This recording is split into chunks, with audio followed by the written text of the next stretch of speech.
Unfortunately, there's really no other way of saying this other than being direct. Shaquille O'Neal, one of the greatest and most dominant players in the history of basketball, might have a fetish for fecal matter. That's right. Go ahead. Run it back if you want. But you heard it correct. Shaq loves and there's documented evidence from more than one person that the Diesel's poop pranks crossed all kinds of ethical lines and honestly came off as kinda disturbing. Here's Zed Ceballos on Byron Scott's podcast First, who tells an absolutely gross and weird story involving Shaq and the legendary Lakers broadcaster Chick Hearn. Then, Scott had former Lakers head athletic trainer Gary Vitti on, who confirmed Ceballos' story with some extra details, and then told his own personal Shaq encounter that may be even more disgusting than the original story. Buckle up for this insanity, as these are two of the strangest, grossest, and funniest Shaq stories you'll ever hear. Best locker room prank you ever witnessed or pulled? Shaq is a freaking idiot, man. And he do stuff that's so disgusting that's just like... He does. Yeah. First year with Shaq, I had the locker room next to Rudy's equipment, the little itty bitty, right? Yep. And I have the view to the bathroom. You guys know. That other locker room that's on the other side, nobody ever takes that. So when I first got there, they were like, where you want to sit? I was like, what's up with this one? The individual's like, well, so I'm sitting there. And Shaq is in there doing, he can't fit locked in the stall anyway. And everybody who walked by, he's showing his shit. Dude, bro, are you serious? He always would play with feces for some reason. Shaq, stop. What are you gonna do with 7'1", 300 pounds is trying to put some feces on you? I'm trying to be clean right now for the fans and the kids, but he always wanted to put... That's Shaq. Stop it, man. Stop playing with the shit, man. Come on. I've never been to prison, but I can imagine if somebody in prison, hey, man, you gonna wash these drawers? Hold on for a second. Let me put some little egg. Now go wash them. This is extremely bad, man. So the story is true then, and you might have been there at the time. I wasn't there, but they said that, God rest his soul, Chick Hearn had to use the bathroom on the bus. And he was trying to run to get to the restroom, and Shaq put his feet out and tripped him, and Chick ended up shitting on himself. And he went in the bathroom on the bus and took off his stuff, and Shaq went in to get his drawers with all the shit in them and put it in a plastic bag. Now, I don't know if Diesel, I don't know if you still got those drawers or not, but is that story true or not? Because I've heard a bunch of stories about Shaq and shit. He seemed to have some type of, I don't know what it is, Diesel, but he seemed to have some type of fetish with shit. So after listening to what little brother said, I want to know if that story is true. I heard the same story. I don't know if he went and got, but I know I was there when he did that, but I don't know if he went and got it. I heard that he did get it, but I'm not really sure. But the fact that why would you go and get the man draw after he shitted him? It's not even the teammate. It's Chick. Chick, we all love Chick. Why would you do that to the... I just wanted to make sure that I heard the story. I wanted to make sure if it was true or not. Now I'm going to get back to the questions. But Diesel, and you might be in trouble then too, Diesel. You got to come on the show, Diesel, so you can clear this all up. You know what I'm saying? This story was just told on our podcast a little while ago, and it's been confirmed a couple times, but I want to ask you the story. Shaq on a bus, Chick Hearn. Yeah. And shit. True. And shit. Still got it. So he went in the bathroom to get it and put it in a plastic bag or whatever. Well, there was the plastic bag in the liner for the trash can. Right. So it was already in a plastic bag, and he just pulled it out and tied it up. And he told me he still got him. He's got him in a safe. That's some nasty. Now, you gotta understand how bad this was. Oh, that's nasty shit. It was so bad that we had to ask the bus driver, because we were going to Newark. We played the Knicks the night before, staying in Manhattan, and now we got to fly out of Newark because we couldn't get out that night as a curfew. It was the bus smells so bad because it happened before we could get to and guys, I don't know what they told you, but I don't know if they understood what was happening with the man, but they didn't let him by. Like they were in the aisle. He couldn't get by. Trying to trip him. And I'm in the first seat. Yeah, behind the bus the driver. front. So this is all happening behind me. I had no idea what was happening until you smell it, right? We had asked the bus driver to pull the bus over on the side of the road, and then you know those hatches that have like a bus crash, how to open those to try to air it out. And then and Rudy was already at the airport because we had to go find Chick's luggage under the bus to get a change of clothes. So we had on the side of the road, we're pulling all these bags out until we find his. I don't know if you guys probably don't know this, but those types of things are indicative of a hypertensive episode. So, you know what I mean? Like, knocking on the door, like, are you alive in there? Are you in there having a heart attack? You know what I mean? And he was, thankfully, So guess me, Shaq collected his shit. Yeah. And fit as a souvenir. Yeah. That's a true story. Listen, I love Shaq. I absolutely adore him. But you had to be looking over your shoulder all the time. Like, you leave a toothbrush out or anything like that, he's going to stick it in his crack. You know what I mean?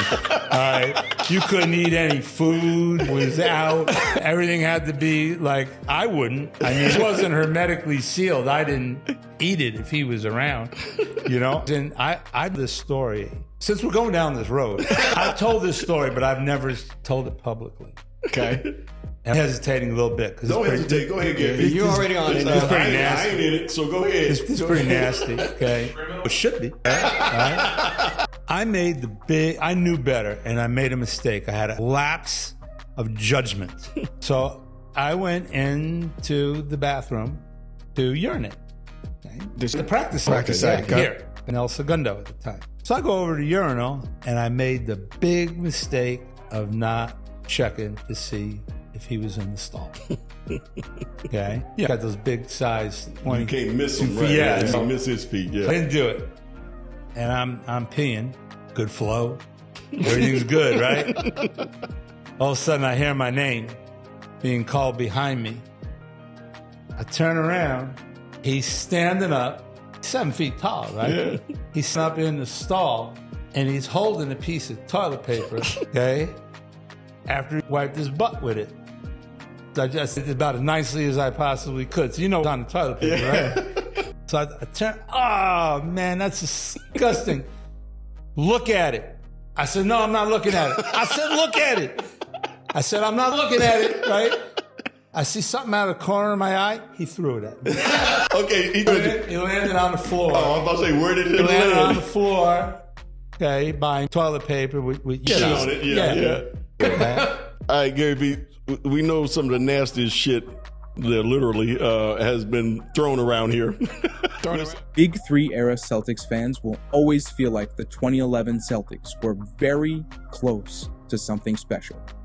Kevin Garnett, Paul Pierce, Ray Allen, Rajon Rondo, and even the Big Diesel himself. In his final shot at a ring, Shaq joined Boston for one last ride, and for a moment, it looked like it might actually work. The Celtics smoked the LeBron-led Miami Heat early in that year and started the season 23-4. Even though Shaq wasn't putting up 28-15 anymore, he was still an integral part of that team in his final season. But then the nightmare for a starting five with an average age of almost 33 years old began. The injuries would pile up for the aging squad, starting with Shaq after just 36 games. Then Kendrick Perkins was traded to OKC, which gutted the team that year emotionally. And just like that, Shaq and Boston's dream to get one more ring faded away. But what was it really like having Shaq on that squad? What kind of impact did he have behind the scenes? Kevin Garnett and Paul Pierce saw it all firsthand, and in this story, they pull back the curtain on what might have been if the Diesel had stayed healthy and further played himself into shape that last season. People would say that I was a serious person. I took my craft very serious. I had my own little square that I was in. I focused differently than everybody. I had to respect everybody and how they got ready, and I did. And Shaq and Nate was a real live Rod and Big, guys on MTV. Y'all remember that show about the skateboarder that he had the security guy? That's what Nate and Shaq was like. They was always pulling jokes on each other. Nate was trying to always dunk on Shaq. He was always trying to wear Shaq's shoes. And they was hilarious. I love Shaq. I love Shaq as a teammate. But the straight only thing I didn't like about Shaq was when I was on the bench and he's sitting on the bench, he taking up 3 seats. He's sitting like this. And so if I'm sitting next to him, I'm over here on the bench. I'm like, damn, these are like. And then when he go to talk to you, he lean over. And then I'm over here on the bench. I'll be on the bench sitting next to him. He taking up 3 seats. And you be looking. So come on. That's the only thing. If you got a picture, they got a picture of that. I'm telling you, when he sat on the bench, he gonna have 2 pads, so he's sitting high, and his legs gonna be open with his arms right here, that's 2 elbows. seats on each side, so it's 2 seats. Damn, I'm over here. Man. That's real. And then it's crazy because we're watching the game and you're in the game. You don't even know you're being smashed. You both watching the game. You watching the game. You look. You like, oh shit. You like, damn man, slide down, man. What the fuck? Like, you know what I'm saying? You like, yo, slide down, dog. What the fuck? Diesel might react too. Yeah, he reacting right. like, damn. Diesel's way too big to be reacting. Shaq was great though, man. Real shit. It's a seat in between on both sides. We only wish we had him earlier. It is. We got him hurt. He and all had that been shit. We could have did some shit. But Shaq was fun, man. Never a dull moment either. I'm telling you, if we had been healthy, I think we would have won it that year. We was like, Shaq had a great start before Diesel got hurt. Straight up. And then too, I remember what this. What year was that? That's crazy. I remember, damn, it was 10, 11? Damn. That was, we traded Perk that year, eh? But Shaq was a good time, man. It was never a dull moment. He was always positive. He was always on some shit, too. Shaq would tell Rondo, let all the point guards go. They would not come back in here. I remember that. And Doe was like, cool. I'm about to lay him out. Let him go. Shout out to the Diesel, man. Every NBA fan knows Shaquille O'Neal was an unstoppable force on the court. But teammates saw something else. A giant prankster who loved to mess with everyone. Shaq didn't just dunk on opponents. He dunked on his own teammates with hilarious jokes that sometimes went way too far. Matt Barnes, O'Neal's teammate from his underrated All-Star Phoenix Suns season, has one of the wildest Shaq prank stories you'll ever hear. Poor Lou Amundsen became Shaq's target, and let's just say Shaq crossed the line that no one thought he would cross. It was outrageous, a little disgusting, and totally unexpected, but if you have heard some of Shaq's antics before, you'll expect nothing less. If not, you'll never look at the legendary center the same way again. Best dude I ever had it in the locker room. And maybe I have a feeling he was always like this, but again, this is the backside of his career, man. He used to fuck with this dude named Lou Amundsen. I don't know if people know, but he had a back and forth thing. And one time, bro, Shaq put Lou's mouthpiece in his tights and put it up underneath his nuts. If I'm lying, we gotta throw hands. Bro, I'm sorry, big fella. Everyone knew but Lou.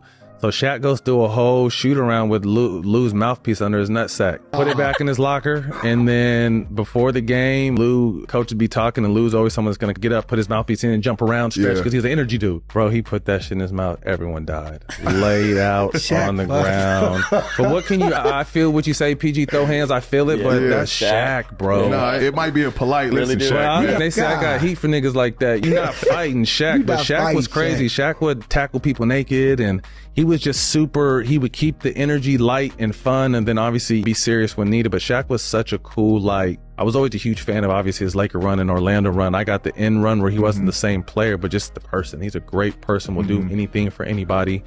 We spent a lot of time together. I got to see all his kids, bring the kids over and hang out. Our families kicked it. So it was blessed to be able to, again, not the Shaq that we all loved and was a killer, but just to get to know him as a man, as a teammate. Super dope. Fucked up teammate. Somehow he did something for that. Bro, Shaq, Shaq during practice somehow got Lou's fucking bike put up. There's still the 3 tiers on the stoplight. Somehow Shaq got that shit during practice put all the way up on the top tier outside the practice field. How the fuck do you do that, bro? There had to be like someone from the city had to come do that for him and put a bike on a stoplight. Like, Shaq is a fool, bro. It's one thing when you hear a story from media that is happening in real time and think to yourself, wow, that's crazy. Yet, even still, when you hear an eyewitness account from a great storyteller of that same exact situation, it can often make the tall tale even better and send the story itself into legend status.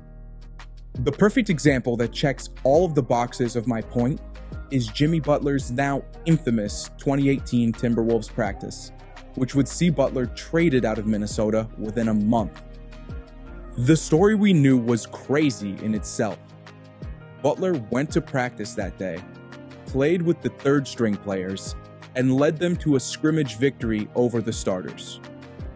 During this intense session, he yelled at team executives and teammates, including then general manager Scott Layden, and anyone else who would listen, that they needed Jimmy to win, and challenged his younger teammates for not being more assertive. Then, after the scrimmage, Butler left the gym and immediately did a televised interview that night on ESPN, going into detail on his side of what happened in practice earlier that afternoon, further solidifying the fallout and tension between himself and everyone within the Wolves organization. Now, what Jimmy says in that Rachel Nichols interview is interesting in and of itself.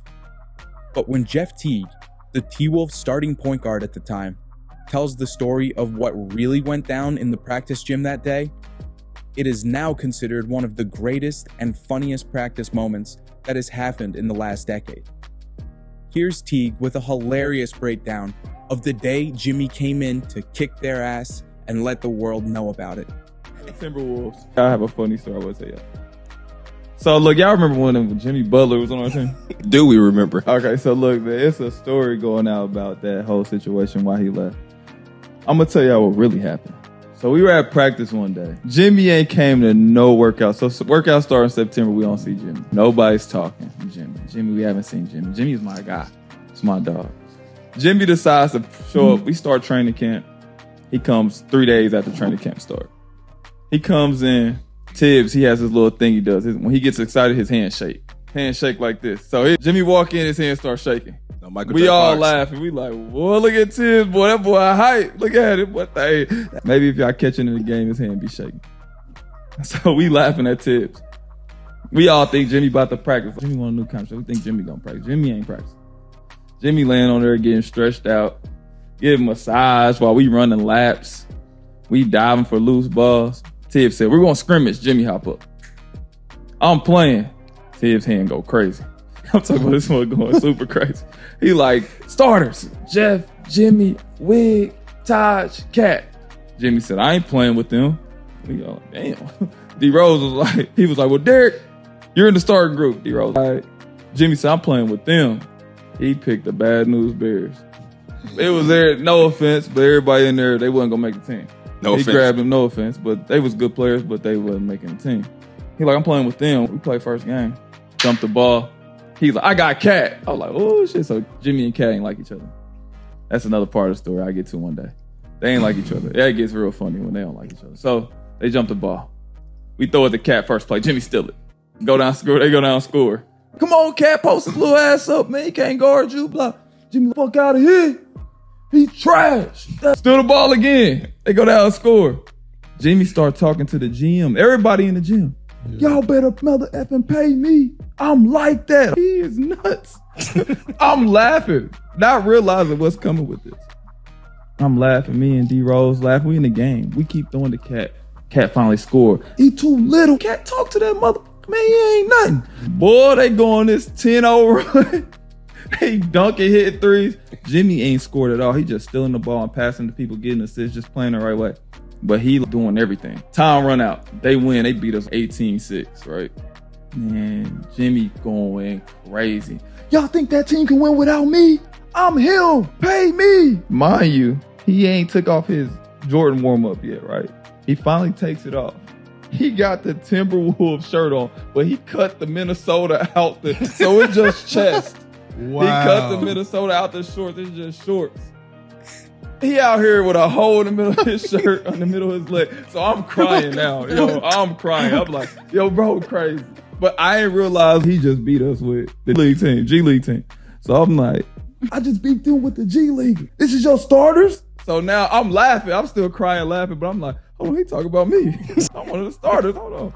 So I'm mad now. To me, all of us, nah, F that. We got to play again. So Tibbs like, nope, second unit, you got them. They beat the second unit.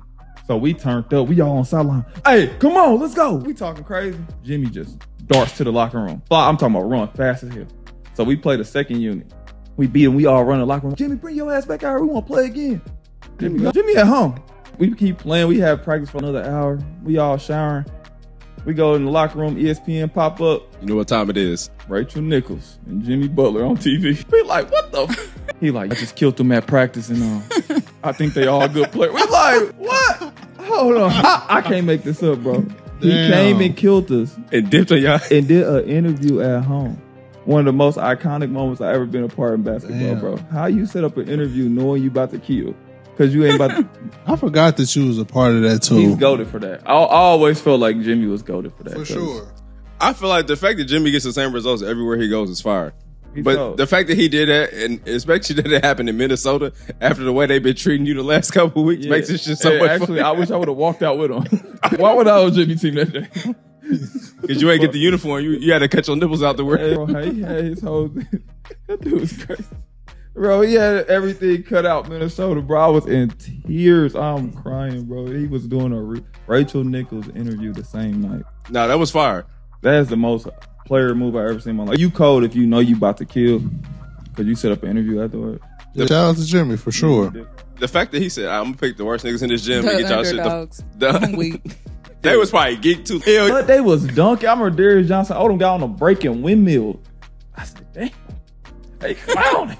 Beat you with that 14 Hawk squiddy. See? Look, disrespecting your lineage. He out of pocket, bro. Man, next story, bro. We here, man. He always gets it. Bob McAdoo might be the most underrated player in the history of the NBA.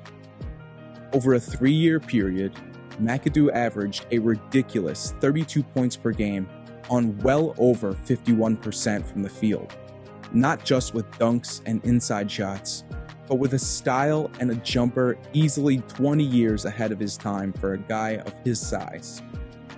This scoring dominance would be great by itself, but when you add nearly 14 rebounds per game, 2.5 blocks per game defensively, plus an MVP win in that same stretch, and it's really wild that we don't speak of McAdoo more with the all-time greats. But for the purposes of this video, we need to look at his interesting relationship with the man who everyone does talk about during McAdoo's era, Kareem Abdul-Jabbar. Now, when you're the all-time great player of your era, like Kareem was, any contemporary who played at your position, like Bob McAdoo, is going to get themselves ready to play at their absolute best when they go against you. And especially at this late 70s point in NBA history, this would almost always lead to animosity between the players involved. And Kareem and McAdoo were no exception to this rule. But the weird thing about this story is on December 24th, 1981, the New Jersey Nets traded 30-year-old Bob McAdoo, who had not played that season due to a contract dispute and foot surgery, to Kareem's Los Angeles Lakers. In today's NBA, if something like this happened and two former rivals were turned into teammates, no trades are even discussed unless both guys are open to it. And then, with some help through the team's public relations department, they'd be best friends before their first game on the floor together. But in 1981, none of that was happening. And these two dominant scoring centers still had beef throughout their 4 seasons together in LA. Despite this, McAdoo was massive for LA off the bench, essentially playing whenever the aging captain needed rest. That center duo managed to capture 2 rings together in those 4 seasons as part of the bigger picture that was the Showtime dynasty. But, as you're about to hear from Gary Vitti and Byron Scott, whenever McAdoo had a moment to remind anyone who would listen about the good old days and what he did to Kareem, the prideful former Buffalo center took full advantage. But this is the crazy thing. When we won in '85, we're in Boston. We win in '85 in the Garden, and we're in the locker room. We're just chilling. We're having a good time. Champagne is flowing and everything. And it's his rookie year, right? Because it's my second year, so we lost in '84, right? So Gary says, man, y'all said this shit was hard. This shit ain't that hard. It's my first year and I got a championship. Let's do it again next year. So he thought it was that easy. First year, we win a championship. It wasn't nothing. Piece of cake. I learned my lesson next year, though. 86 was... That's where everybody was hurt. No, not that. It's because we didn't sign. 88, I believe, and there's probably a bunch of reasons, but we didn't sign Bob McAdoo. Mm-hmm. Bob McAdoo's option that year was $980,000. That was a lot of money back then. But bringing Bob McAdoo could have started for any team in the league. We're bringing him off the bench. He's 6'10". He could score in the post. He could take you outside. Plus, he had a way about him. Yeah. He had an attitude. And everybody loved him. We loved him. Yes. He was a great teammate. So that hurt us. There's no doubt about it. And to this day, the man is loved. You go to our reunion, you go to the Hall of Fame. We were there for Coop. You want to be near him. You want to be around him. You can't wait to hear what's going to come out of his mouth. Because he's going to talk some shit. He can't help it. He'll tell you how many points. Look, he used to tell Kareem, I used to bust your ass, you bald head motherfucker. That's how he would talk to him. I swear to God. I used to give your ass 50. Am I lying, Gary B? That's how he would talk to Kareem. And Cap would just be quiet. Cap wouldn't say much. You were there. I think Northwest Airlines still existed. Mm-hmm. We're in Detroit. Mm-hmm. We're flying commercial in those days. Mm-hmm. These guys don't understand. Yeah. Flying commercial, which means we played the night before. It means you didn't fall asleep till 2 or 3 in the morning. And then you got up at 5 because you had to catch the first flight out. Mm-hmm. We were out. We played in the Silver Dome out in the boonies. We flew out of Detroit Metro, which was a long bus ride. And I have 100 pieces of luggage in the snow on the curb. And I got these players that I got to get on the plane. And in those days, because it was commercial, you're making these reservations in July. As soon as the schedule came out in July, right? So you're making the reservation. You don't know who's going to be on your team. And it's not like today, there's a name on the boarding pass, but it doesn't have to match who's actually in the seat. It doesn't really matter. Yeah. So you got guys that were on the summer league team that weren't even going to be there. You know what I mean? And so I would write the name on the boarding pass because it wasn't going to match what was printed on it. And I remember it was Josh. I love Josh Roosevelt. I remember this story. Josh Roosevelt was our PR guy, and I can't be in 2 places at one time. And I'm really concerned about all this gear on the curb in Detroit, right? And so I go, Josh, do me a favor. Take these boarding passes, go to the gate. Do not give them out till they step onto the airplane. Because if you give them out while they're seated, somehow they're going to lose them between there and there. Right in mid-stride, that's when you hand them their boarding pass, okay? So he does it, and I get to the gate. He's not looking too good. I go, what's the matter? I think I fucked up. I said, what'd you do? I think I gave McAdoo Kareem's seat, and Kareem's in McAdoo's seat. Kareem's back there stewing. Don't worry about it. I'll fix it. Because I had a great relationship with both of them, right? I go up to hey, Mac. I said, you got to help me out with this. Josh is handing out the boarding passes, and he gave you Kareem's seat by mistake, and now Kareem's back there, and I think he's pissed off. I need you to switch seats to me. Staring at me for a few seconds. Then he looks back at Kareem, looks back at me. Nah, fuck that big bald-headed motherfucker. He ain't the only one with long legs. I like to stretch out once in a while. You know what? Ask that big bald head motherfucker when I used to give him numbers.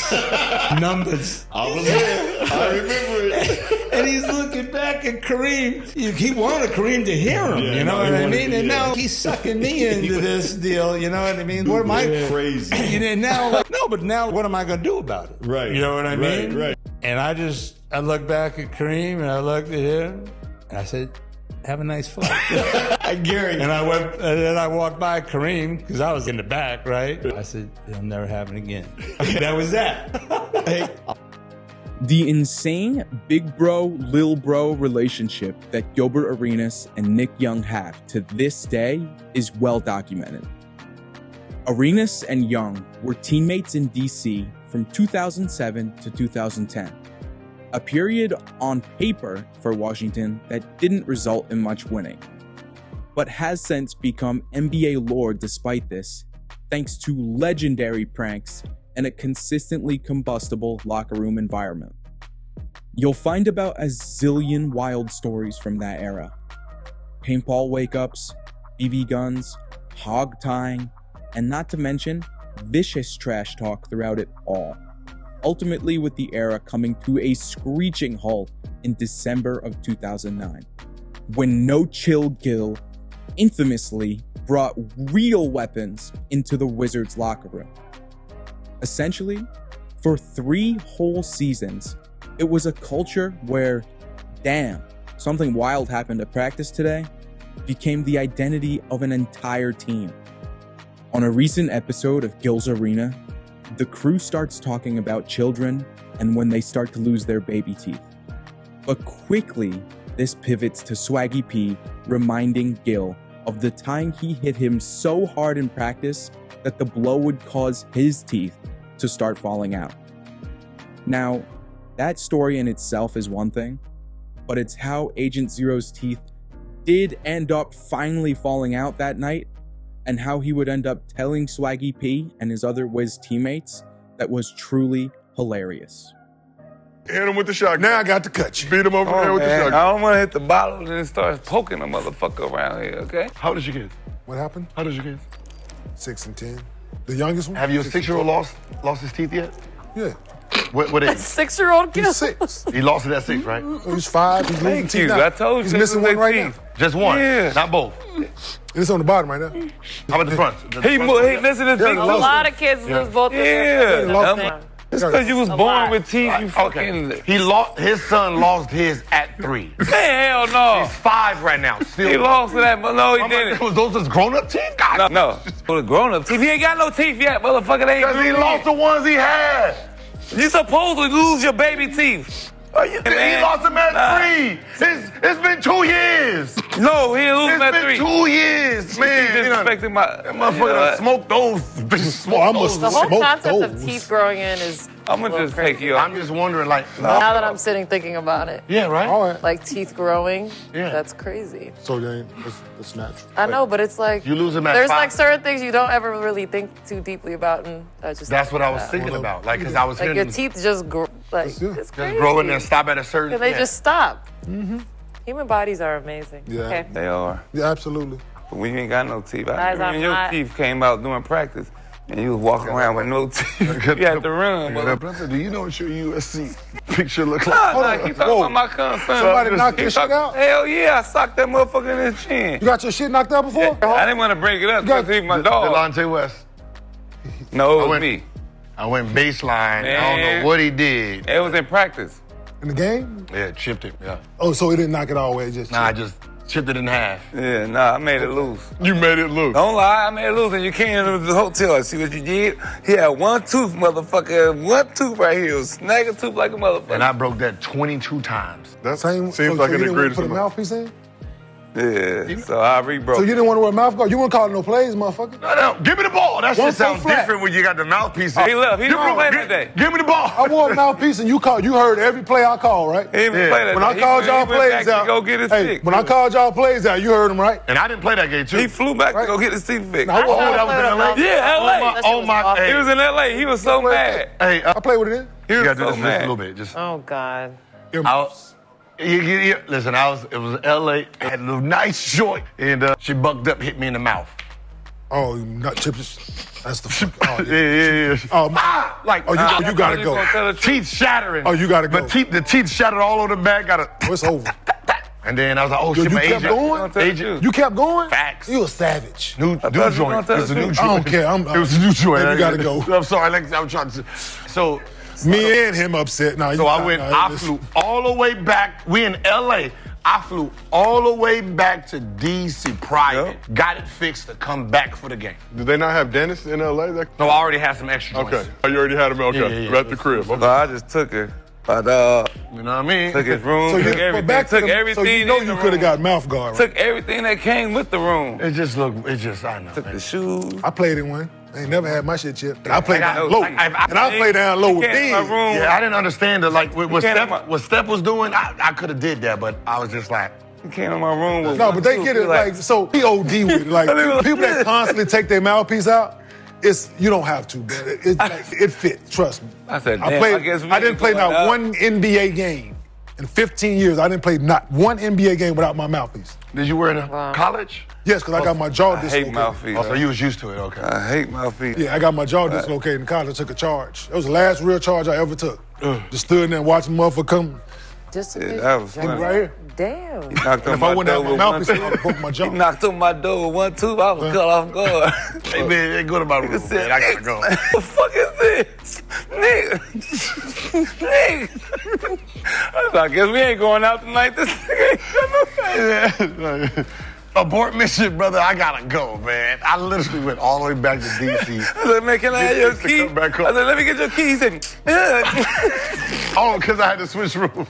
I don't know what's going on right now. Because she didn't know, so I'm not going like just, hey, yo, what's happening? So, gotta talk a little bit. Something's seriously wrong. I was like, how rude are y'all? Nigga just left her because his tooth was out. You don't say nothing? I said, you going back home? I said, yeah, go to DC, nigga. Hold on. So I'm telling you, it was no tooth. Like, God, I was like, damn. And then, I'm about to fly back to Bibby.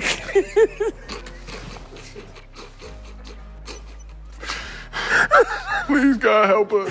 I just want to get to the show and get my weekend started. The way y'all have just a completely outrageous story every day. Yo. Nah, that shit was funny. And they never... People are so geek for LA, and it just caught me off guard. If you know the teammates I had, they was the worst. It just caught me off guard. Andre Bloch, Deshaun Stevens. Cause we all in the room, I'm thinking, Gil, we about to go, Gil knocking on my door, I'm thinking he ready to leave. He came with no tooth. I said, what the fuck wrong with you? What are we doing right now? I have no idea. So you dipped when she was in the bathroom? What, She found out for the first time. Why y'all left? Yes. Well, I said, I think he gone. You didn't explain yourself? So the person, we wish you all the best. And you continue. Oh, no, they had to fit. It was new. It was new. That's going to ruin it. I feel like, I said, I think he has to go. Yeah, that's going to... He said he knocked tooth debris off her back. Yeah. Don't work in there. Oh, he was telling me. She's like, this is new. Is he sweeping me? Yeah, this is funny, new. I've never had nobody sweep my back before. See, that's my signature now.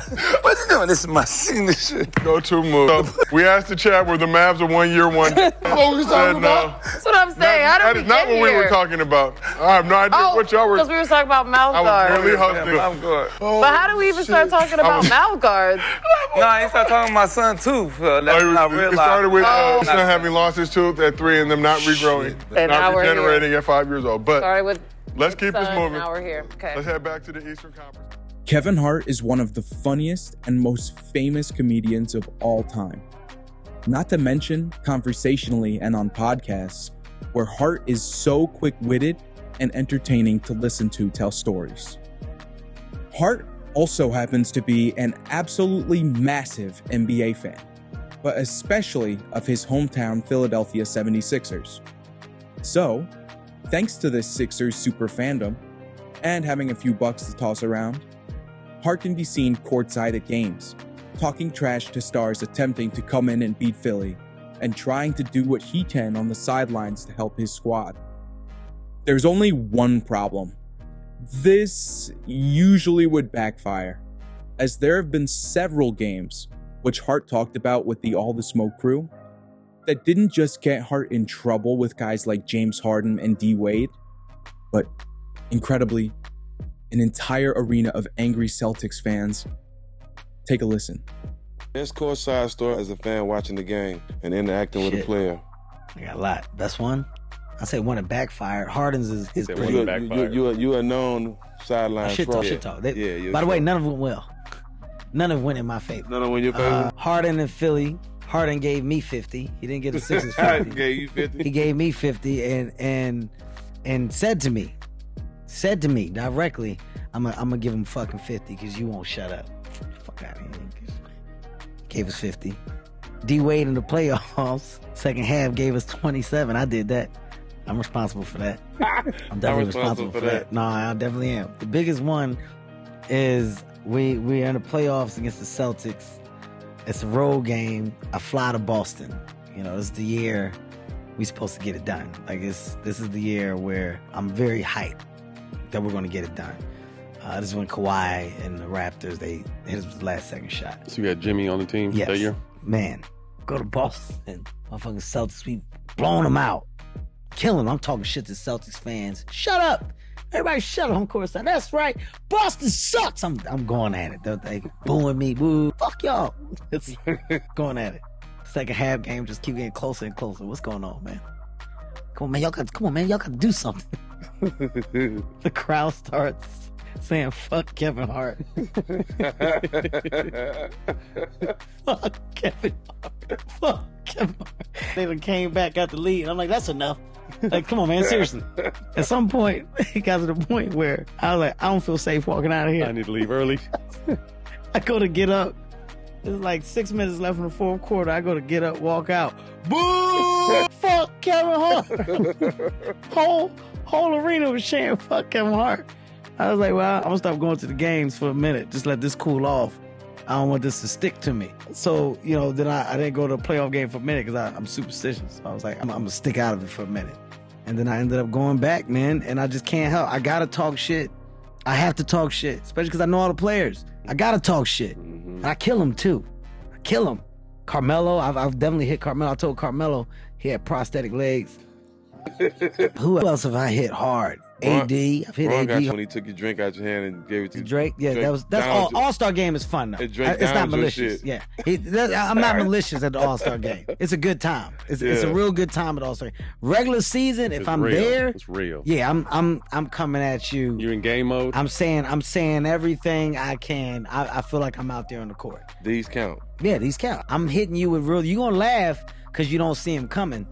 I told AD his eyebrows was a headband. Harden, I said Harden's on hormone pills. Look at his chest. You know, this is when he was a little bigger.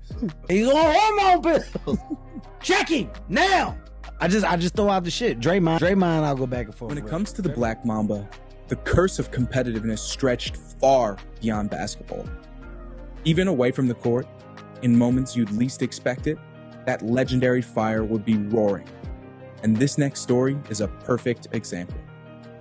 Sue Bird, one of the greatest players the WNBA has ever seen, remembers Kobe visiting her during the 2008 Olympics as she was having a casual evening with her teammates before a busy day in Beijing. But if Kobe was involved, casual was never really an option. Even when attempting to relax, Kobe found ways to turn everything into a competition. But right in the middle of all that, something else caught his eye. A newspaper photo. What Kobe did next, according to Sue Bird, revealed everything about the intensity behind that famous Mamba mentality. Here's Sue herself taking us back to that night and giving us a rare, unforgettable glimpse into exactly what drove Kobe Bryant. My Kobe story is we were in the player lounge. There was a couple of us and we were playing spades, and he kind of came in and we were drinking a little wine, and he came in, sat down, poured himself a glass, and he was kind of like reading a paper. So this is 2008. So they had just lost to the Celtics in the finals, like tragically. And so he opens up the paper and there's like this article about it, and there's a picture of Paul Pierce. So I see it, we kind of are, and you know, like it's Kobe Bryant. And then we look over and he's tearing out the picture of Paul Pierce. So he cuts it out and he folds it up, he puts it in his pocket. And obviously we were all like playing, but not, we were like side-eyeing, like what? And like we're all looking at him, you know, like what's going on? He's like, motivation. And then he proceeded to like chug his wine, pour another glass, chug it, poured the third, and he was like, basically like, now I'm one ahead of you guys. We were like, okay. Like we didn't know we were racing. Like, cool. But like I think those two things like back to back, I was like, oh, that's who he is. Like that's what this is, you know? It was funny. We've heard about the killer instinct, the locked in focus, the Mamba mentality. But sometimes Kobe's intensity was so over the top, so dialed in, that even his own teammates didn't know what to make of it. And no one tells those stories better than his most famous teammate ever, Shaquille O'Neal. Shaq has seen a lot in his career, but there's one moment during Kobe's rookie season that still stands out to him. Not because of what Kobe said, but because of what he was doing when nobody else was watching. It was weird, it was intense, yet It was so on brand for Kobe. Here's Shaq, in his own words, telling the story of the first time he realized this kid might be wired a little different. This was his rookie year. He wasn't getting a lot of playing time, so shoot around is the time where you go over other guys' plays and you're supposed to be focused. So Kenny, you be Dale Harris and just go over plays. And every pick and roll, what we're gonna do is we're gonna double the pick and roll, and then once he rolls to the basket, I want you to double down from the top. We're gonna double down from the top on the other thing, and we're gonna act. So that's what he was. So we all just looking like, what is this kid doing? Full speed, sweating, just pump faking and moving around so we're without a ball, talking to himself. You can't guard me. like just talking to himself. We're like, me, Fisher, Fox, we're all looking at him like. And this is your rookie. Yeah, he's my rookie. So we just let him be. Did you say anything to him? No, I didn't say anything for a couple months. So like all the moves you used to see him do on the court, like he used to practice those moves. Without no ball. Full speed. Without a ball.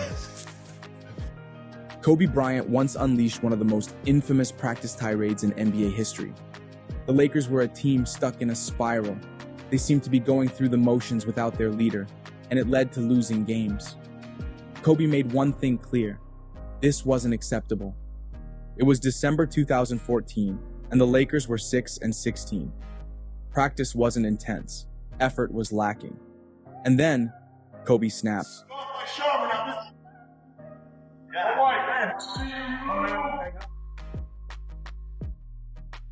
Those words echoed through the gym and quickly through the media. But what really happened that day inside the Lakers facility? What was said and who took the heat? Nick Young was there, and the way he tells it, Kobe's outburst wasn't just some heat-of-the-moment rant. He knew exactly who he was aiming at, and he made sure everybody in that gym felt it. In this story, Young reflects on the moment Kobe called out the entire team and ignited a practice session that became iconic basketball lore. Oh man, it was mostly aimed at Jeremy Lin, to tell you the truth. People don't know Jeremy Lin actually cried in the locker room that day. I cried. Did you give him some tissue or you just let it? I was mad because he was really he got ripped and shit, and he was the reason we lost, to tell you the truth. I'm still mad at Jeremy Lin that day. We could have won, but he got ripped at, bringing the ball up and shit, and, Kobe was just in his head the whole time, and I wanted somebody to back me up, Yeah.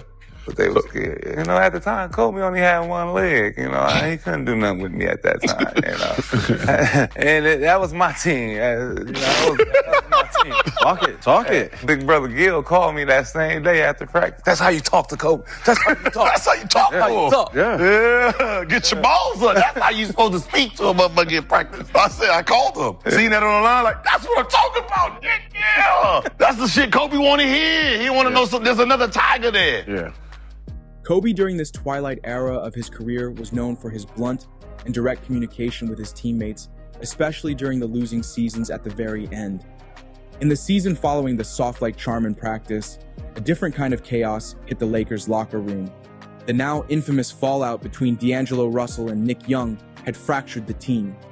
And Lou Williams, veteran, leader, and voice of reason, decided it was time to make peace. A team meeting was called. Emotions were high. D'Lo was ready to apologize. Swaggy P was ready to listen. The entire team was locked in. Of course, except for Kobe, who was conspicuously absent. Here's Lou Williams telling the story of the moment the Mamba walked into a tense, emotional locker room and managed to blow it all up with one sentence. I think this one is appropriate because a lot of parties involved have already spoken their piece. But when Nick and D'Lo were going through their thing, I had to deal with a lot of it, because I was the vet in the locker room and I was present. And I remember D'Lo calling me and he was like, "OG, I fucked up." "Yeah, you fucked up." I said, "Man, you got to call Nick. Y'all got to get that right." I said, "Man, call him and y'all get on the same page, bro. And let's have a conversation as a group tomorrow. Let's get over it." Because they had that friendship where they just always bothered each other. They always ran pranks. Yeah. And they just went too far. And so we put it out that we was gonna have a team meeting right before the game for D-Lo to address the team, address Nick, apologize. Let's wash our hands with it. Yeah. Let's try to move on, right? So everybody is in the lounge. Nick comes in, D-Lo comes in, the whole team, everybody sits down, minus Cole, by the way. 2-4 not there yet. He's probably in the building. He's just not interested in what the fuck we got going on.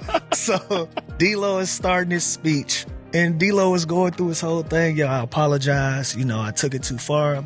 You know, this and that. And everybody kind of chipping in. And honestly, it's helping. And it's a good moment for us because, you know, we were having our struggles a little bit. Right. We breaking the wall down because people don't realize for like 2 or 3 weeks, it was a lot of tension. They really wanted to have a fight. They really wanted a problem. Like Nick couldn't even come around. And so we finally got them to get in the same room and have a conversation. Cole walks clean through the meeting, says, "Hey man, cut all this kumbaya shit. We got a game to play." It just squashes the meeting. And everybody looked around like, well, let's get ready to play basketball. He walked clean through. Man, cut all that kumbaya shit out, man. We got a game to play. But that's how he was. That was Kobe. That's how he was. If you're a serious fan of 2000s NBA basketball, you are probably aware of Brad Miller for 2 reasons.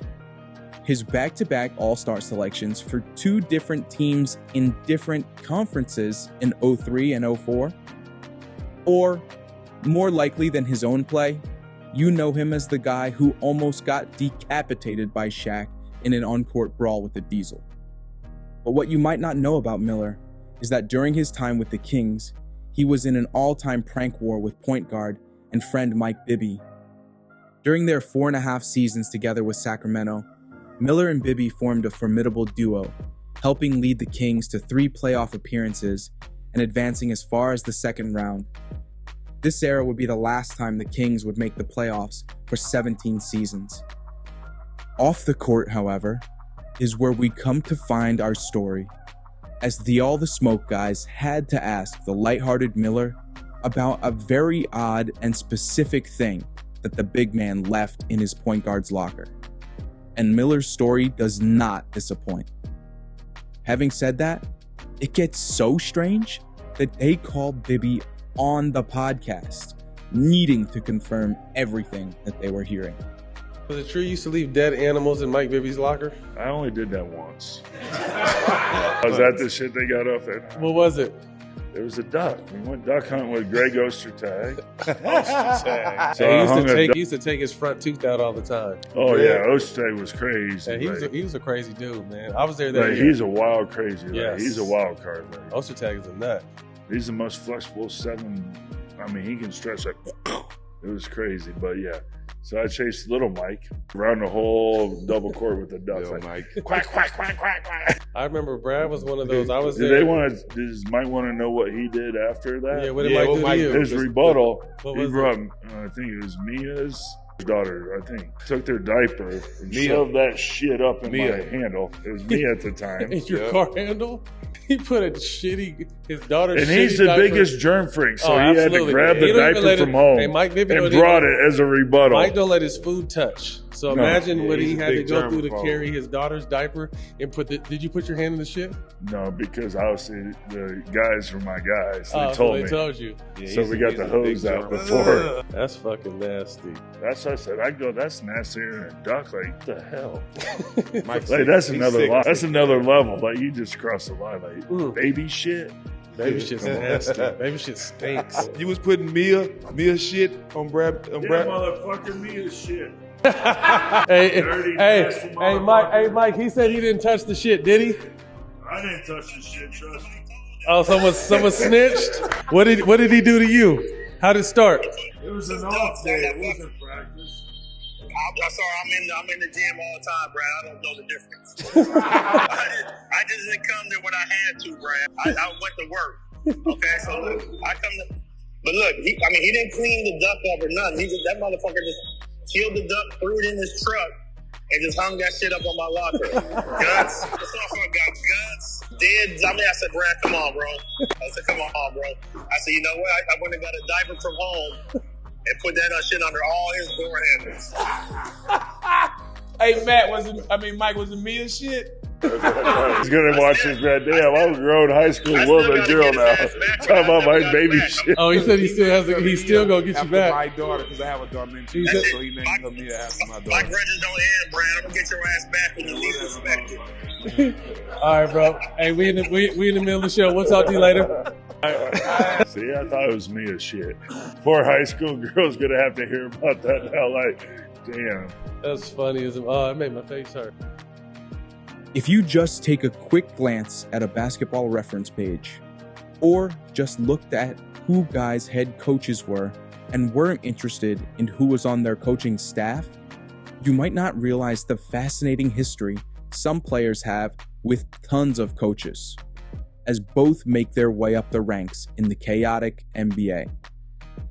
A great example of this is the relationship between former player turned podcaster Steven Jackson and two-time NBA Coach of the Year Mike Brown, as both Brown and Jackson were together for 2 seasons in San Antonio when Jackson infamously clashed with head coach Greg Popovich, and 1 season in Indiana, in which they were both there for the Malice at the Palace.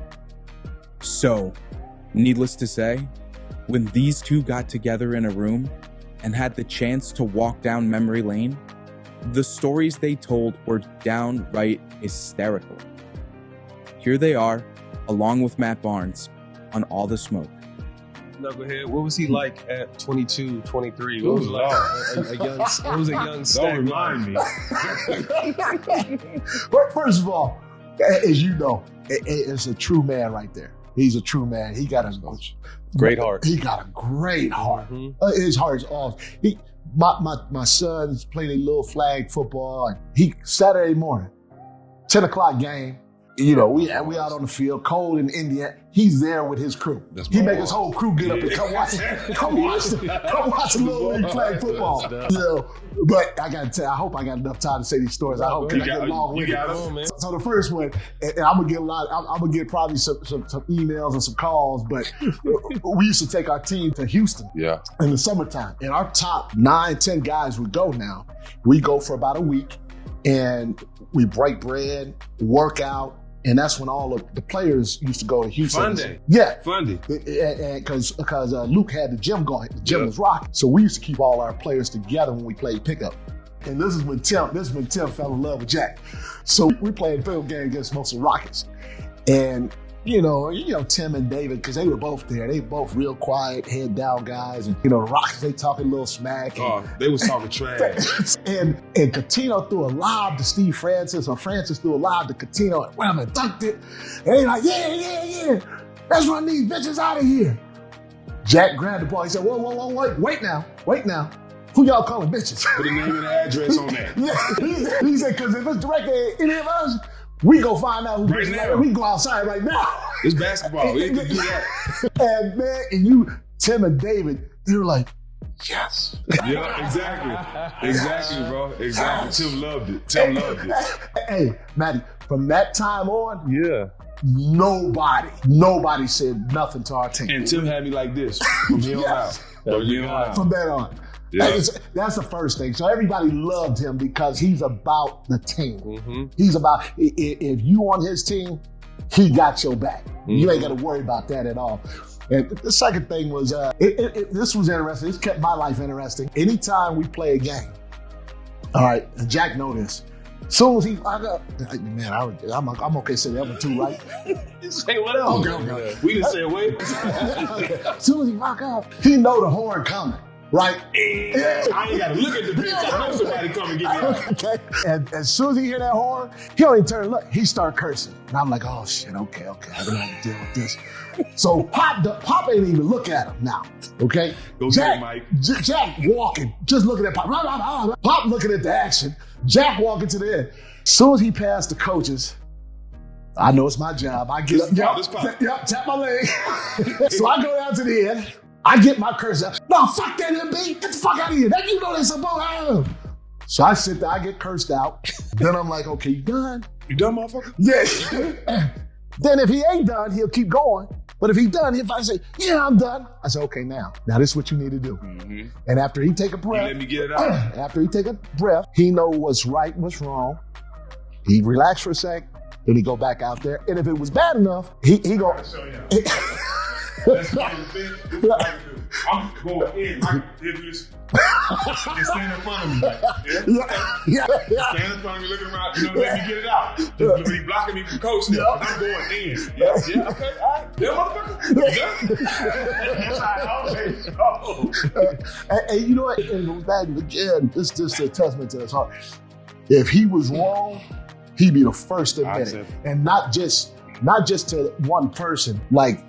The whole group. Mm-hmm. He gonna go in front of the whole group and he go, because I didn't know no better. I didn't know, you know what I'm saying? I was still learning. I was learning how to be a professional. Yep. You know what I'm saying? I was on a team with a whole bunch of guys who were the ultimate professionals. Yep.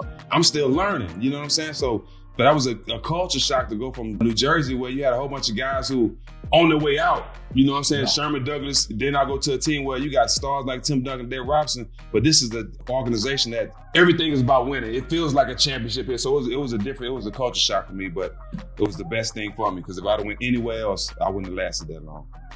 But since we talk about it, it just resurfaced of me calling off my wedding. My boy was there.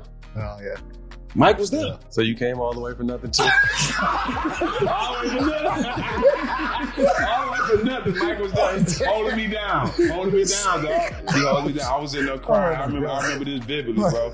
When I called the wedding, now, to be honest, all jokes aside, I was really hurt, bro. Yeah, and he knows because I love that girl. And I was really wanting to be married for me to take that step. But this is what I remember vividly. And this is why I love him and Mike Bibby's mama. I was in there crying, like hard down crying. Mike Bibby's mom came in there and wiped snot and tears away with her bare hands and told me, you became a man today. And he came right behind her and said the same thing. You know what I'm saying? How old were you? I was, 23, 24 at the time. Yeah, and I came straight up out of it, dog. You know what I'm saying? And that meant a lot because if I didn't have them there that day, I don't know how I would have made it out of that. Mm-hmm. You know, people can talk all this shit. Yeah, you was a man. You did what you're supposed to do, but I was hurt, bro. Right. I was hurt for a long time because I actually wanted to be married. You know, it might not have been the best thing for you. Definitely was. Definitely was. But filled my pockets. God works in mysterious ways. I mean, obviously, getting back to how important Mike and instrumental. We got too many stories. We'll be going all day. I like them. I'm gonna keep navigating. Y'all run it. Mike was one of 3 people that helped you get back in the league. So you guys both speak to that. Mm-hmm. This is after the brawl in Indiana. I'll start. So after San Antonio, I wanted my big contract. We won a championship. I felt like I deserved a big contract because like Mike said, they didn't look at it like that, but I carried a lot of games. Game 6 in the West Conference Finals, we don't win that game if I don't carry us the first 3 quarters. So I was thinking like that in my head, but I didn't know the business as well. You know what I'm saying? You know what I'm saying? So if I could rewind back, I would have took that 3 years, $10 million because I would have been on a championship team. I probably won 2 more championships, then I would have got a crazy bag. Right. That's here nor there. But I didn't understand the business at the time, so I was upset with them not getting my bag, so I had to go to Atlanta for 1 year to prove myself. I'm betting on me. I bet on myself today. And if I hit anybody, I'm betting on me. And I went there and balled out. But I had this in my mind that I didn't get my big contract, but I knew I had Mike and Rick and Indiana that was interested in me. I had no idea I was going to get a contract from them, but I knew they were interested, and I knew I had a relationship with it. Mm-hmm. So I knew go to Atlanta and ball out. Sure as shit stink, I ball out in Atlanta. They have another mid-level exception available, and Donnie Walsh was high on me by then too. And I remember Mike telling me, like, we gonna get you over here, and that's how it worked out for me going to Indiana. I ended up getting the biggest contract I ever had. Thanks to my guy. Now, fast forward to... thanks to you, because you earned it. I went grind for it, I went grind for it. Fast forward to the brawl. Yeah, that was crazy, man. So the brawl situation was crazy because it seemed like it happened from this. I'm getting Larry Bird calling me, telling me that I'm signing a big deal with Indiana, and it seemed like the brawl happened the next day in my mind. That's how, you know what I'm saying? Because that happened as soon as I got there. Mm-hmm. In my mind, I was in a position, Matt, where we finna win a championship. Y'all was loaded. Oh, man. Nobody beating us, bro. Nobody beating us. You know, we had Reggie on the court, but our lineup was Jamal, me at the 2, Ron at the 3, Jeff Foster at the 4, and Jermaine. Ain't nobody beating that 5 at that time. On both ends of the court. If y'all lost, y'all can fight too. You know what I'm saying? But we was that type of team. Yeah, I can dig it. So, and at the time, we beaten like 14-5 or something like the time, probably, I think. So I'm not privy to the beef from the previous Eastern Conference Finals. Yeah. I'm sure he wasn't surprised when I went in the stands behind Ron, because that's just how I am. You know what I'm saying? That's what I said earlier. He about the tank. I'm loyal. And so he knows sometimes it could be to a fault. Yeah, right. exactly. But that's who he is. And when he went, I didn't think twice. Right. Game was over. You know, we can talk about it now because people willing to look it down and slow down the frames.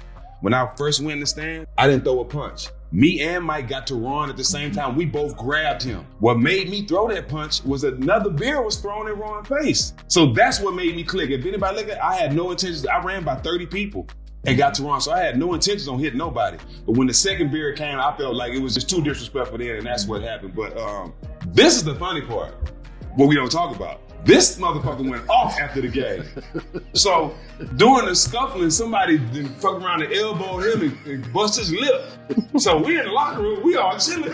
Mike, hey motherfuckers, let me tell y'all something. When I'm trying to break y'all, you motherfuckers hit me in my mouth. Hold on, Mike. And then come Rick. So Reed came, Rick coming there. Yeah, motherfuckers, can we kind of break out? Push me in there. Don't push me in there. They were grabbing Jermaine started pushing everybody. So they came in the locker room going on, dog. So it came to one point where Jermaine stood up. Am I lying, Mike? Jermaine stood up. We was chest to chest with the coach because he got hit in the mouth. You know what I'm saying? So it was the emotions was high as shit at the time. But I remember it like yesterday, dog. The emotions was high. They was high until they came in and said, "Okay, we gonna rest." Remember they said they gonna rest 2 players and 1 coach. And he was like, "What?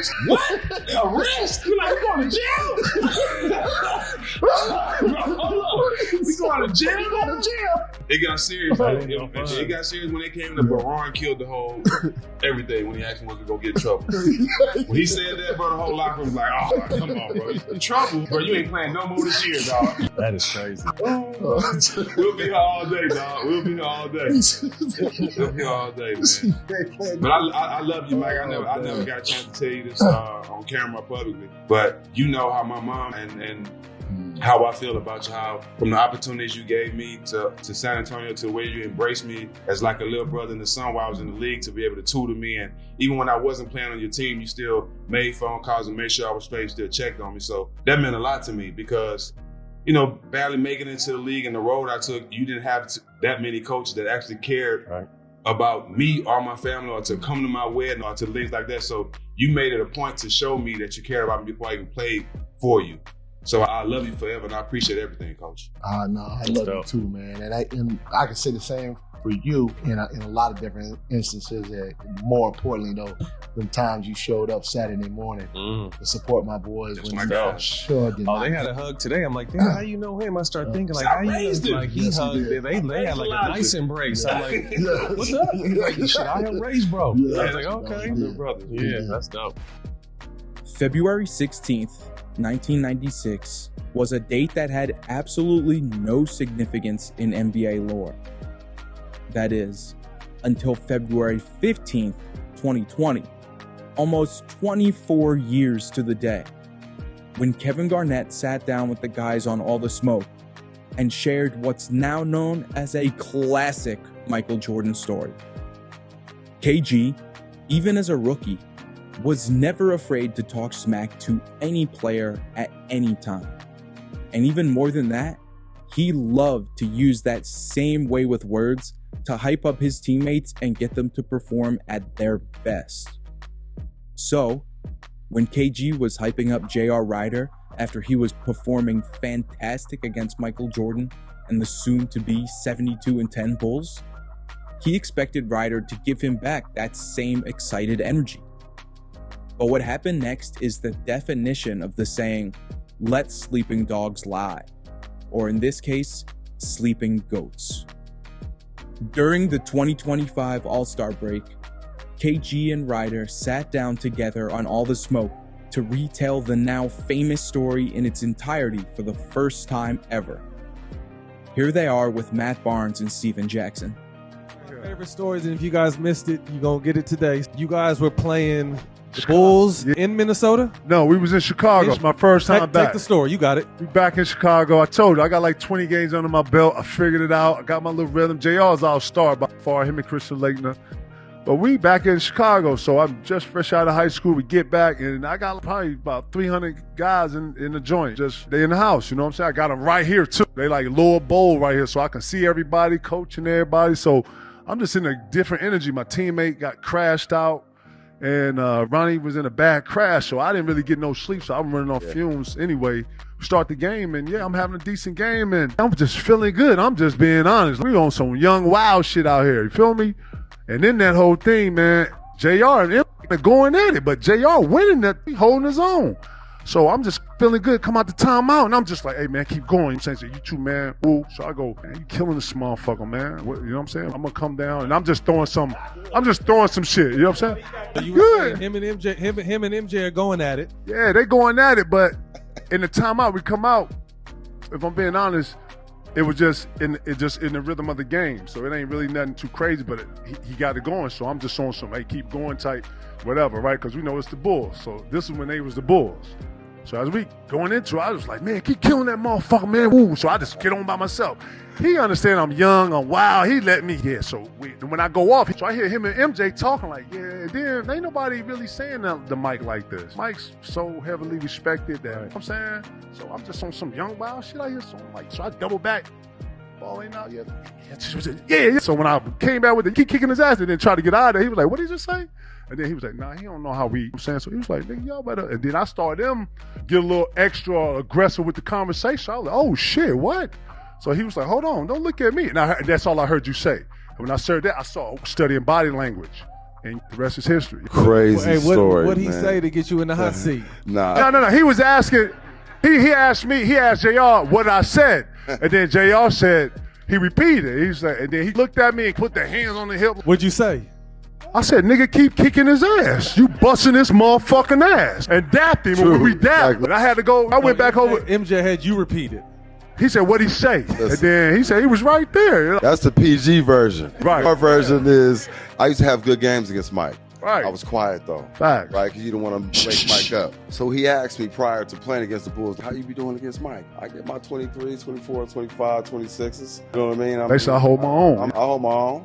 So we playing and going to the fourth. I got about 19, something like that. I'm having a good game. Right on pace. I'm watching it, you know what I'm saying? And he in Chicago, he's serving Scotty.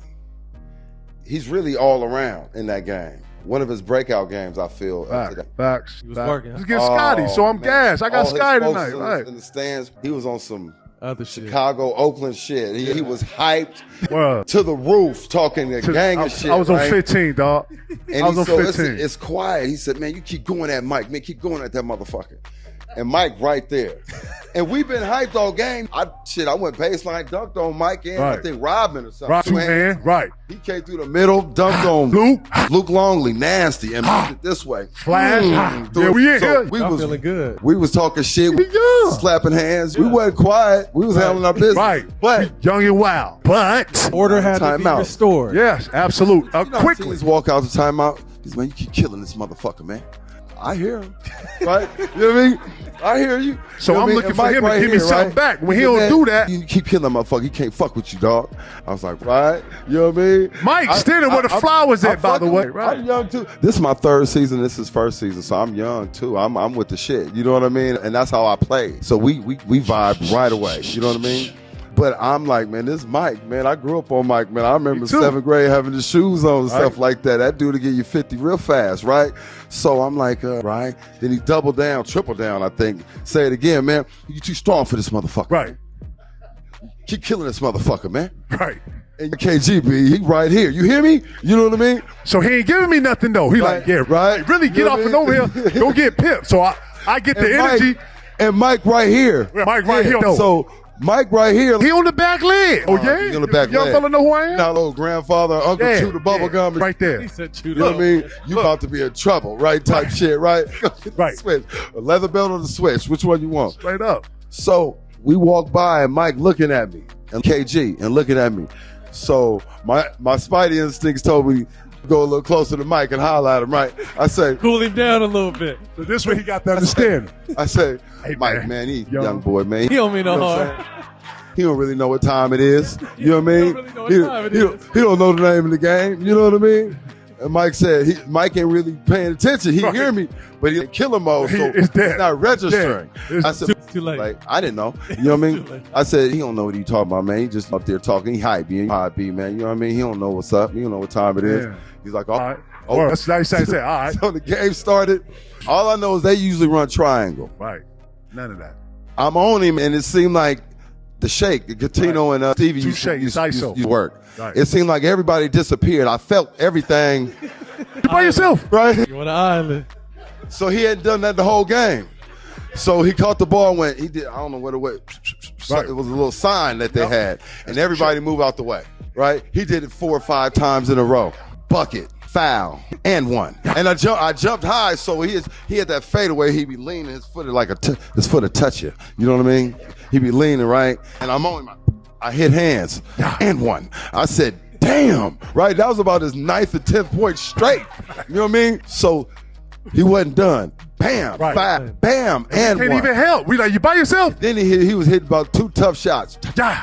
He ran off about 15, 16, 17. Word. It might have been 10, but it felt like about 14. He straight. like 15 straight. ISO. And then we could do nothing. So we come back. It's timeout. We out of breath. They can hear us. Man, this motherfucking KG talking shit to motherfucking Mike. Right. Nobody talk to fucking Mike, man. I got to guard this motherfucker, man. You know what I mean? Right. That's when he went crazy. Yo, man.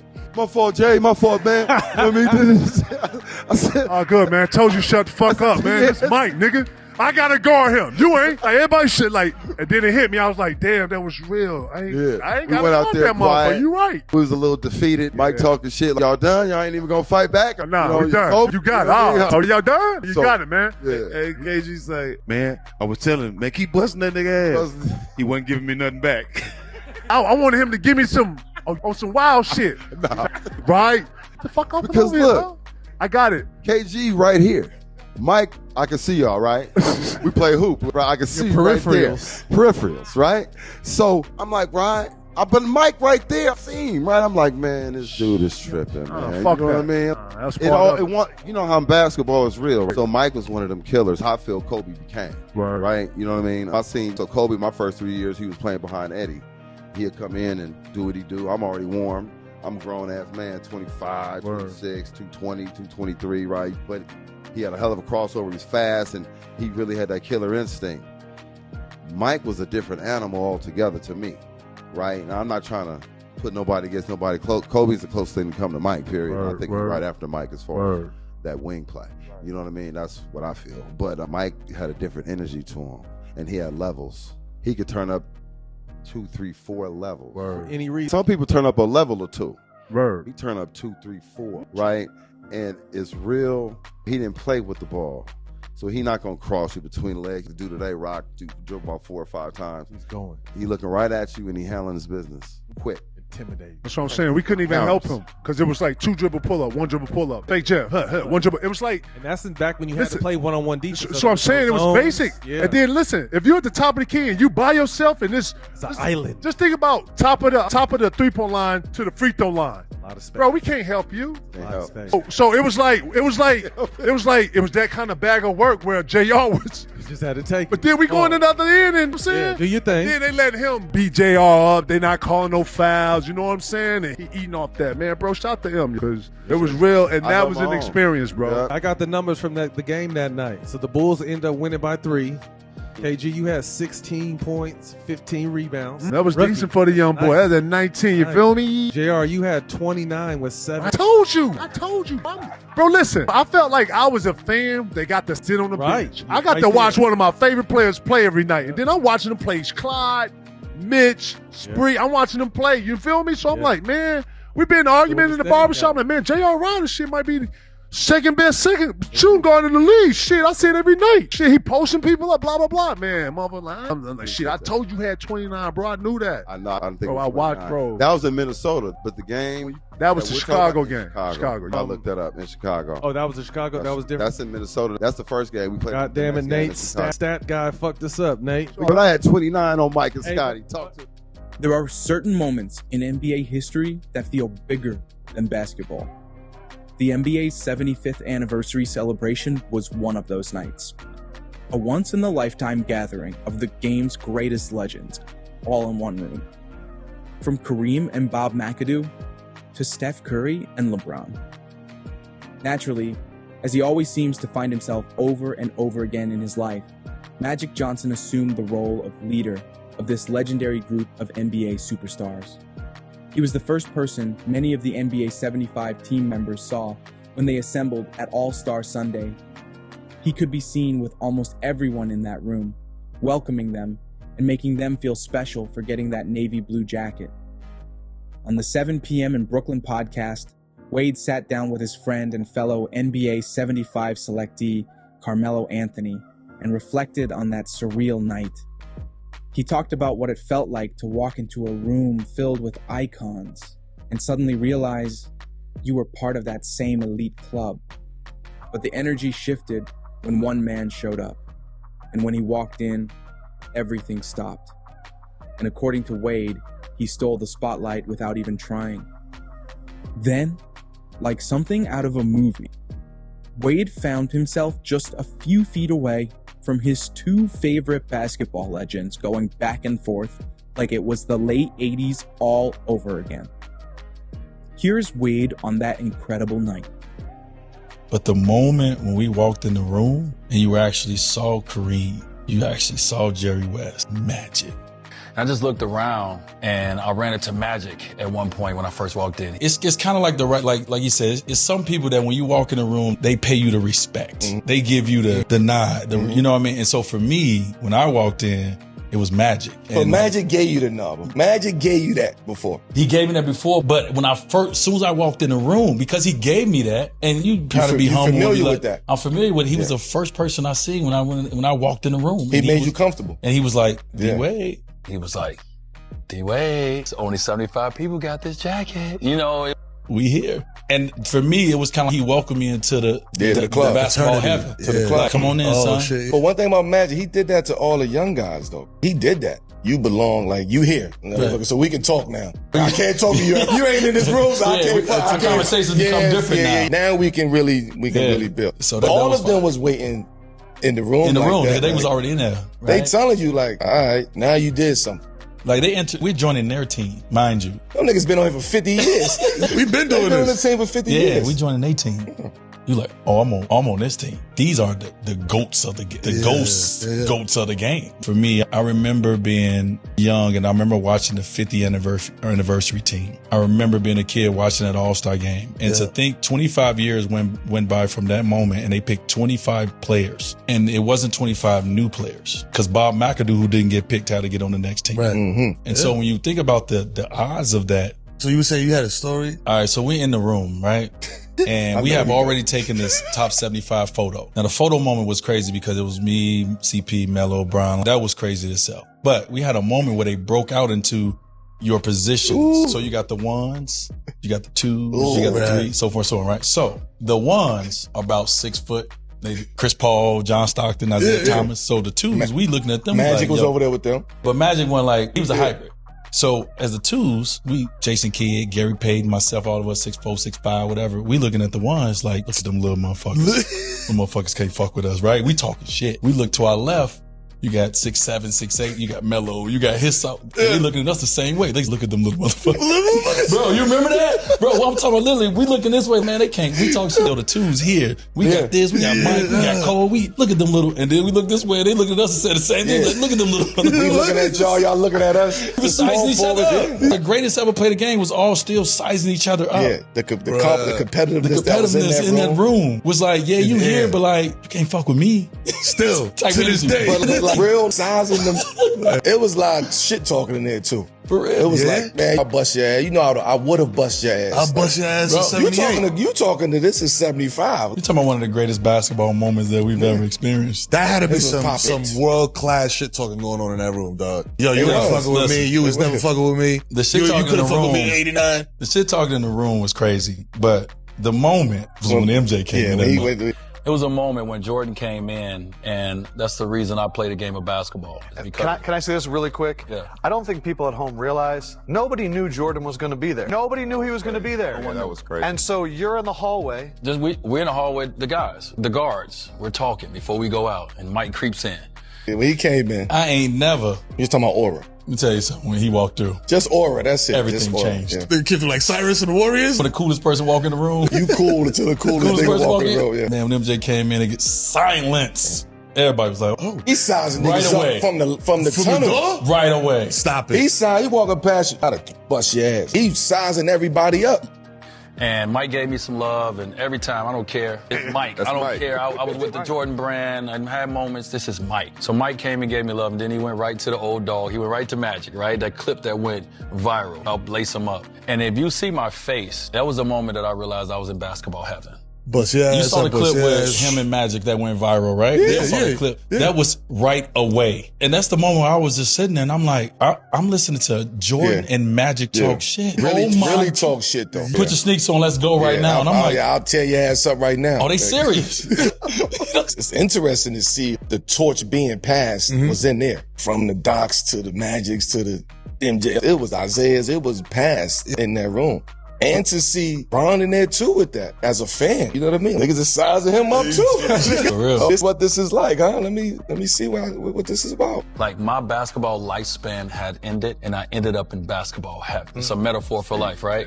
And to just be there, to be able to experience something that Hall of Fame is great. Getting your jersey retired is great. For me, as a kid, I didn't have my family there. I didn't really want my family there.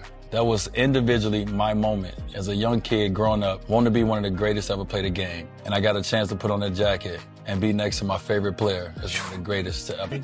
In the summer of 2015, after being selected with the 40th pick in the NBA draft by the Miami Heat, Josh Richardson arrived in South Beach as a 22-year-old rookie eager to prove himself and dive headfirst into the legendary Heat culture.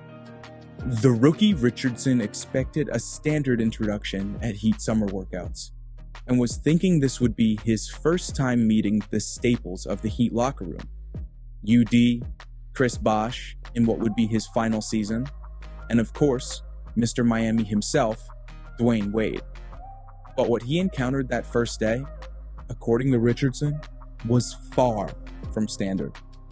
When he got the chance to meet and guard Wade for the first time in his career, Richardson realized this wasn't the hoops world he knew. And he saw how the Miami legend received a rather unique type of preferential treatment for his iconic status. Here's Richardson diving into this hilarious and unforgettable first meeting between a rookie and one of Miami's greatest ever. So I get there. I play well, so they make moves, I make the roster, and I remember one of the first days we were playing pickup, D-Wade had just got back in town, and I never seen him. We're playing, and I see somebody, we play like a game already. I see somebody walk in the gym and with nothing on but a pair of bright blue tights. Sound about right. Just tights. And I'm like, he's not gonna play. What is he finna do? Yeah, why is he walking in here like that? Where are his pants? It ain't Oklahoma no more, bro. No, it ain't. They do a little different down here. He's playing. He's posting people up just with his tights on, and I'm like, I hope this ain't what it's gonna be every day. This is crazy. Hey, listen, man, my dog never miss an opportunity to have a fashionable moment. He's never gonna miss an opportunity to have a fashionable moment. I learned a lot about being confident in your fashion and in your swag. Best thing he ever gave me is no matter what the you put on, own it. That's exactly. Own that, wear that. So he was getting buckets and bright blue tights. The man was getting buckets, dog. Professional buckets. I'm trying to focus. And I'm just like, all right, bro. Well, I guess this is what it's like. Did you have to guard him? Yeah, I had to guard him. I caught a couple of those buckets. You seen Along Came Polly? When the dude just was it Steve Carell's guarding the guy? Man, and his face is just all his face all over. Oh, that's what it looked like on the court with D-Wade. Oh man, I love D-Wade.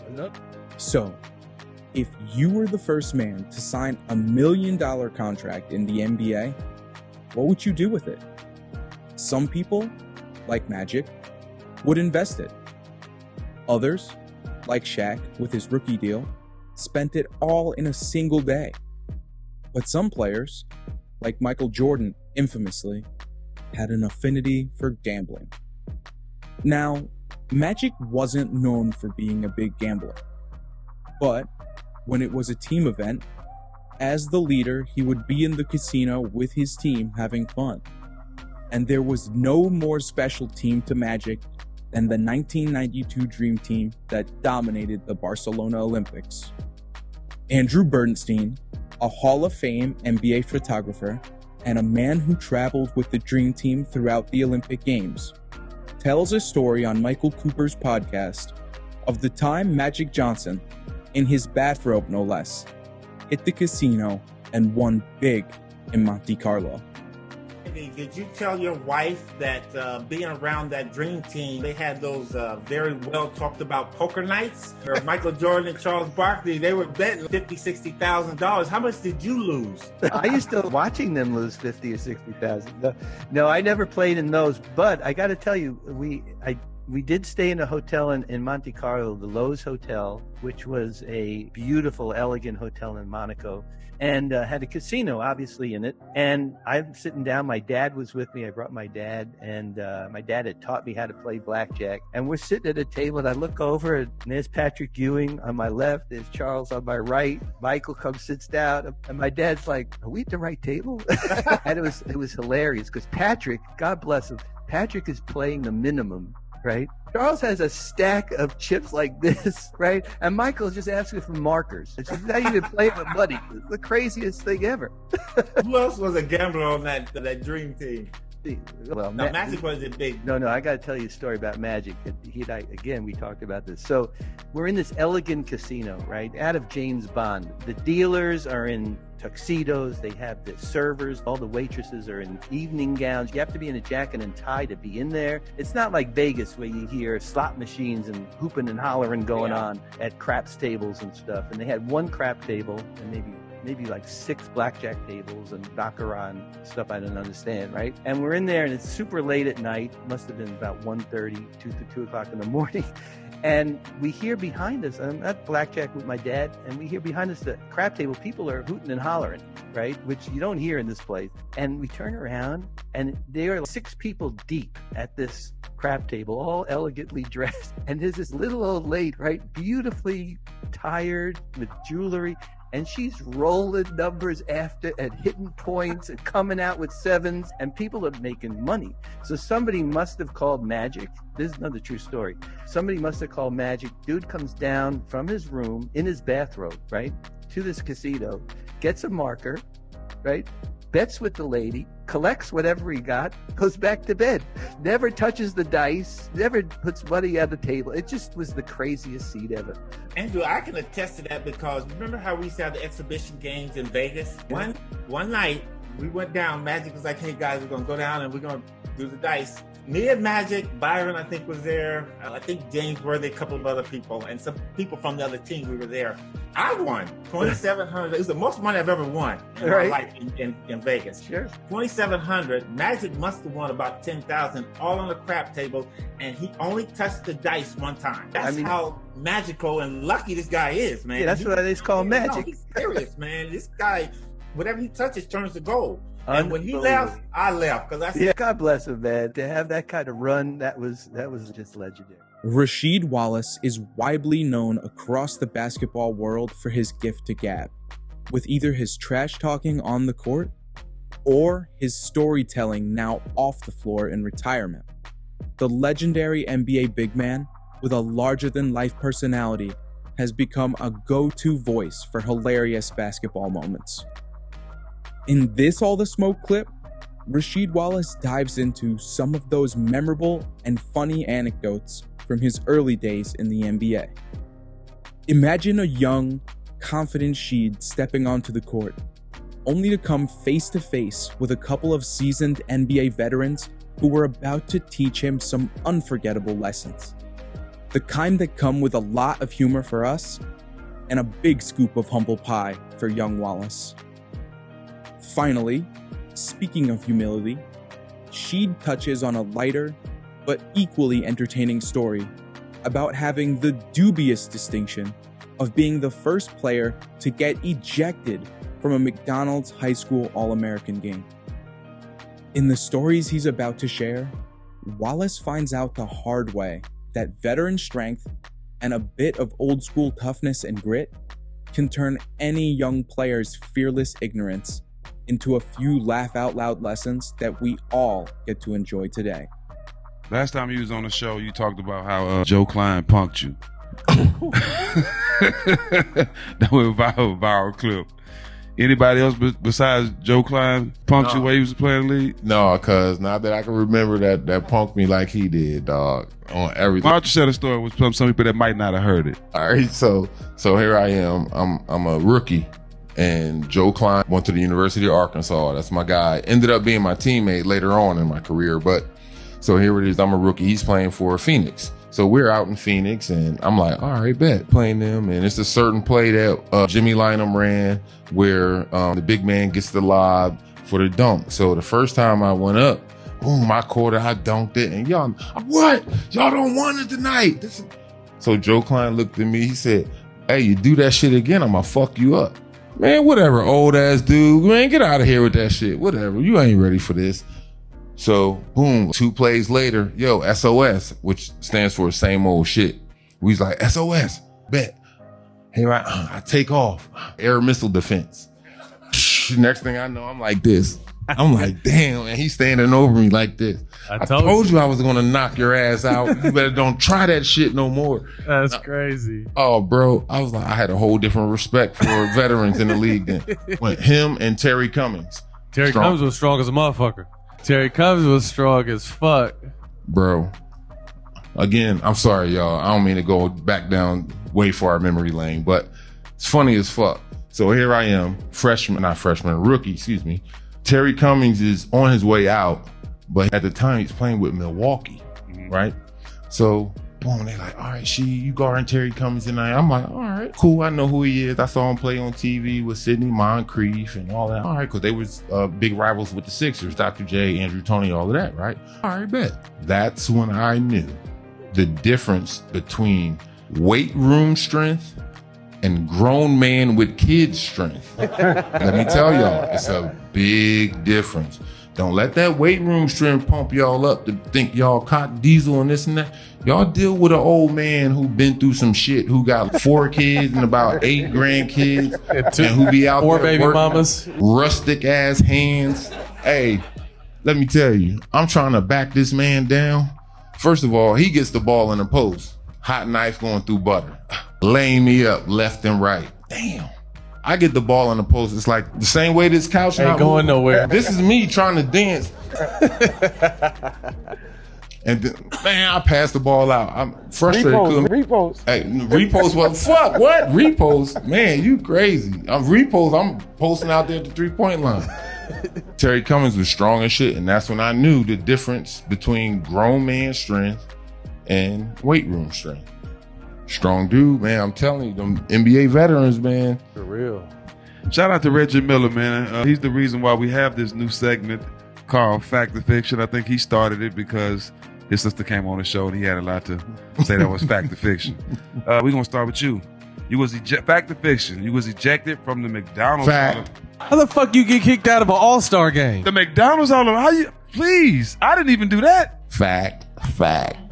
How did that happen, bro? Like, no, so, cause, man, I could deal with playing hard. If you busting my ass, I could deal with that. You know what I'm saying? Yo, don't come at me with all the elbows and dirty shit, though. You ain't got to do that. If I'm busting your ass, don't come at me with that bullshit, dog. Just take you with it.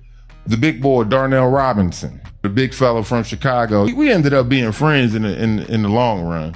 But it was like, yeah, you know, he shot the elbow. I ain't appreciate that shit, man. So we gave him that elbow back, and they gave me the tech, man, and kicked me out of that motherfucker. After one tech? 1 or 2. I didn't care. I didn't want to be there. I didn't want to be there. To be honest, I didn't want to be there. Y'all already know I'm not an all-star game type of dude. I don't give a fuck about an all-star game. McDonald's, this and that. So they like, oh, you top player in the country. You got to be there. I'm like, oh, man, fuck. So I was half-hearted with all the shit there. That's another record you probably have that probably won't be broken. The only person to get kicked out of McDonald's All-American game. Right. Fact. With Ronald McDonald was there too. And you just came from the Children's Hospital the day before. Crazy. No bullshit. I know, I was there too. Yes. One of your first scrimmage games at US, you dunked on senior big man Eric Montross and said, "Your job is mine." Fact or fiction? Those words, no. It wasn't those exact words. Can we hear the words? But no, it was something like that. I can't remember verbatim. It probably was something like, "This my shit now," or something like that. You let him know you was here. How'd that go? My presence sucked. But him and Coach Smith taught me a lesson.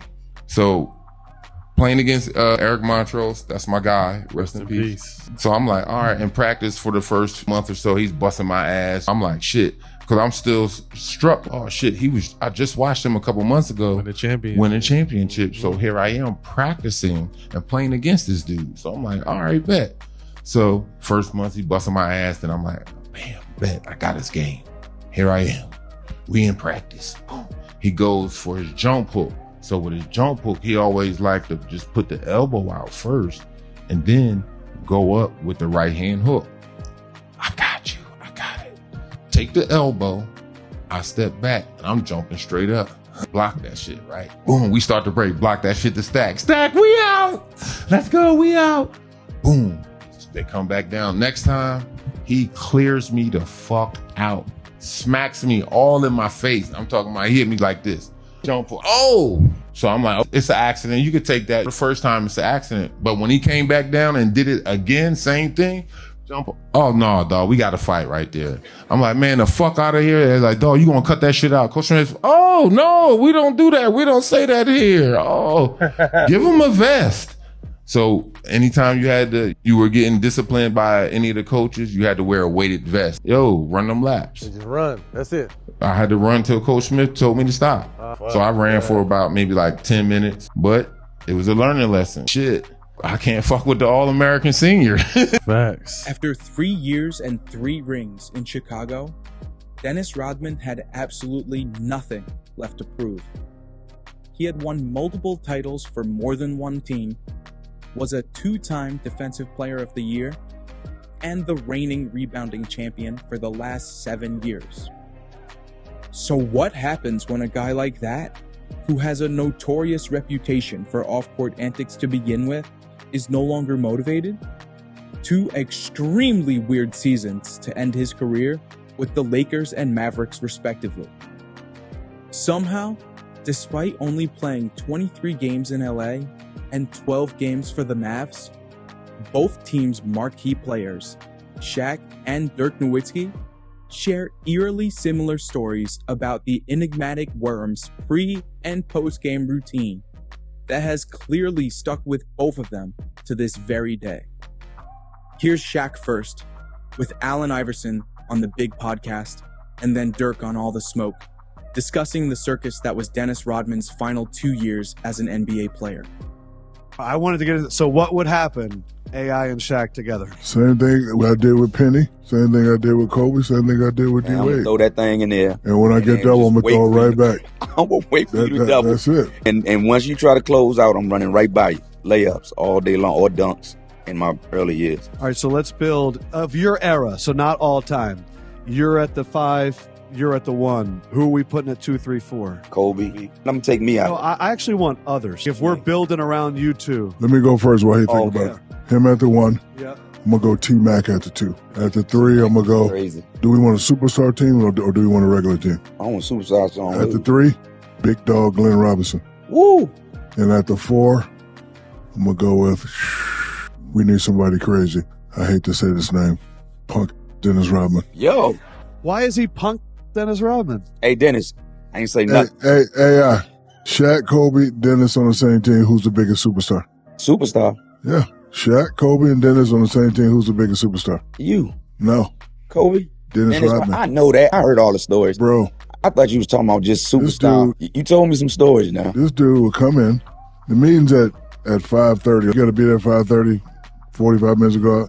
He'll come in with 40 minutes on the clock, eating chicken and rice, not paying attention, doing it in the middle of the meeting, take a cold shower, not paying attention. We go out first, then he'll come out, give you 25 rebounds, stinking, put his clothes on, and go to the club and had the baddest woman I've ever seen in my life, surrounded him, hugging him, That's the kissing reason you him. don't like him is because he had the baddest women. No, I'm like, this stink. He smelled like garbage truck water.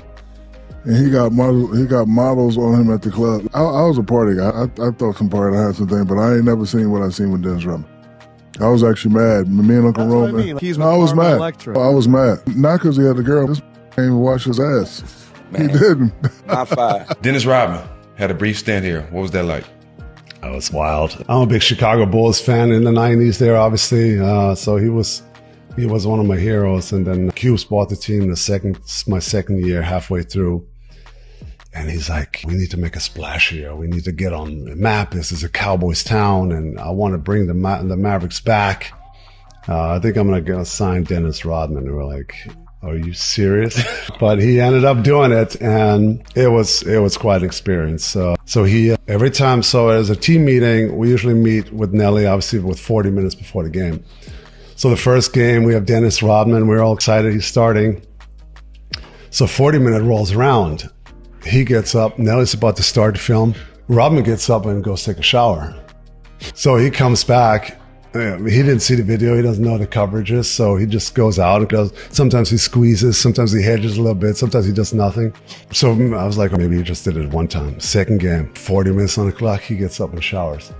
So he missed all the pregame meetings before the game and had no idea about the coverages that we were doing and did his own thing. And I was like, that was just his routine. At 40 minutes before the game, he was showering.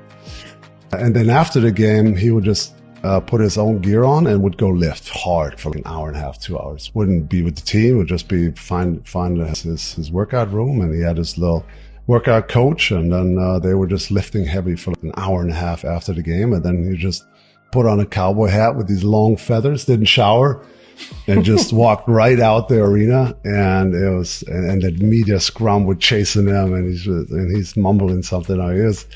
It was a comedy sideshow, and then it just wouldn't work. It wasn't working well. Those couple games he was here, and but it was definitely a splash. The arena was full, and he got kicked out of one game. He sat on the court for a while, and the refs didn't want to throw him out. It was a lot of stuff happened, which was a cool experience for me, I guess, as a young guy growing up. But it just basketball-wise, it just unfortunately didn't work.